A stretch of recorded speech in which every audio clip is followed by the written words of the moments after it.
Oh, we're set. We are pimping today. That's the outfit we're going for. Absolute pimp. I'm looking at this now. Every single color on screen is clashing with one another. You know, it kind of sucks. Like, this outfit, so funny. I could do this for, like, any other video, and it would be hilarious. But today, we're talking about technically some news, more furry drama, furries with regards to schools, and I don't think this outfit is really that fitting for the discussion. But you know what? My life is a contradiction, so let's just roll with it. All right.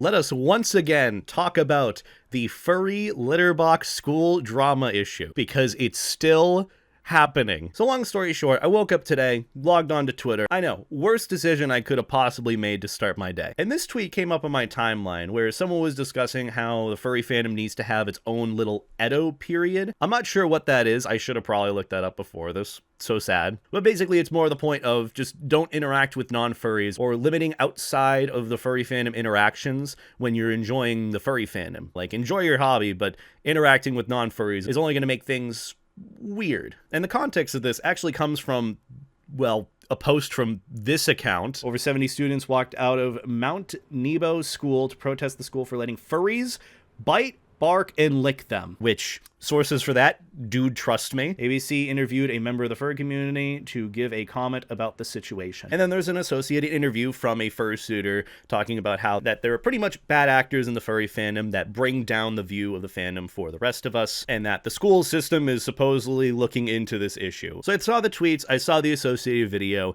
and that's when I eventually did some digging, because this felt very, very disingenuous. I'm not going to believe whatever is posted, because that's the thing too. It has been 2 years since that whole thing. I have yet to see in those 2 years a single video or photo taken proving that litter boxes are used in schools for furries, or that litter boxes are there. Not even like a fabricated one of someone just went in, placed a litter box in a bathroom and took a photo. I haven't seen anything like that either. So I'm just at the point where if anything is mentioned about furries doing this, I don't believe it. I'm just not going to believe it, because there is absolutely zero proof with any of this. It's always just like out of context interviews, such as the one shown here, or just whatever you supposedly hear reported. This whole thing takes place in a middle school in Utah of all places. I feel like that should explain everything right then and there. And that's the thing too. Do you know how many middle schoolers probably have phones? If this happened, why is there just no video proof of supposedly the biting, barking, or licking happening? But after a little bit of scrolling, I did find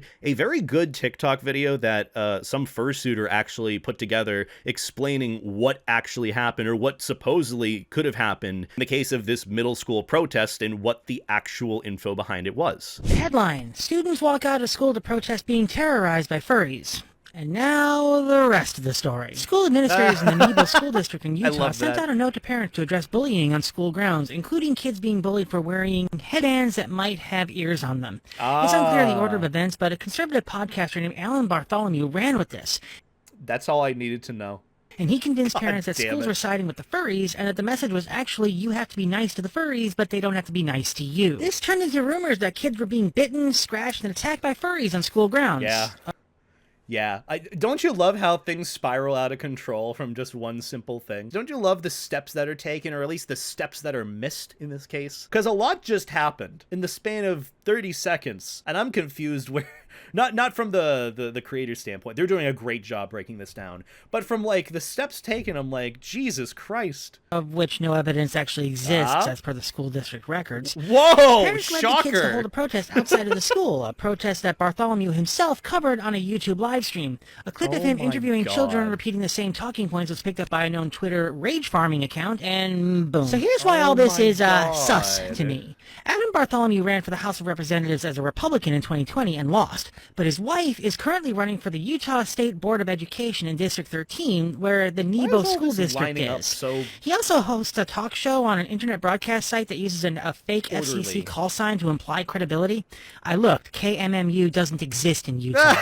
And interviewing children without parental consent is questionable at best.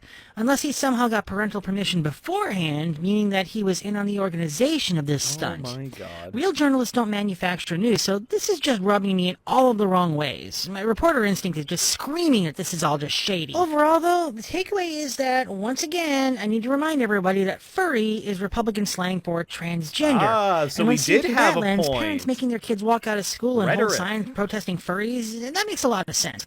Especially in Utah. See how this, like, kind of lines up? I don't know if this is exactly the case. Again, this is all allegedly, but this all pretty much lines up with how this could have gone down. But that's pretty much what I wanted to talk about today. The whole furry litterbox drama 3.0. That's where it is again. It's not litterboxes this time. It's another issue. See, we're going through the list of different things that furries supposedly do and making issue of it when none of those things happen. First, it was litter boxes in schools. We talked about that before and came to the conclusion that it was likely or allegedly a rumor. We had the 2.0 version of it, where in schools, supposedly furries were dressing up in inappropriate attire associated with furries, with tails and ears, and it was being very disruptive to the learning experience in schools. In that video I did, we more or less came to the conclusion that anytime furry is mentioned, it's rhetoric for LGBT, or at least it's insinuating towards that. And here we are, nearly another year later,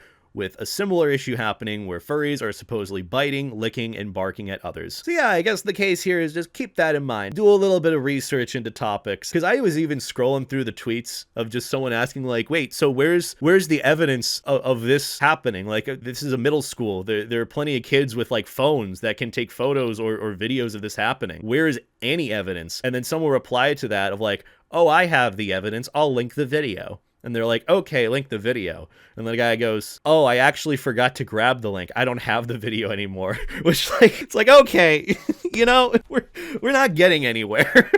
This is dumb. I feel like I've pretty much summarized this issue and pretty much any issue that's similar to this to come. But maybe I'm wrong. Who knows? Let me know in the comments. I mean, I'm not gonna argue. I'm just gonna post this video and move on. But yeah, I feel like a lot of furries kind of understand that this is a dude trust me moment. We're still to some extent the punching bag of the internet, and in some cases, or a lot of cases, even news outlets will use the opportunity to bash furries as a way to drive in people to click on their stuff, watch their stuff, read their stuff, whatever it may be. Whether it's genuine or disingenuous, that's for us to decide. But either way, if you want me to talk about more stuff like this, be sure to let me know in the comments, or if you have anything else specific you'd like me to discuss, I'd appreciate any recommendations. But regardless, that's about going to do it for me. Have a good night, take care, and I'll see you all whenever I decide to record again. Yeah, bye.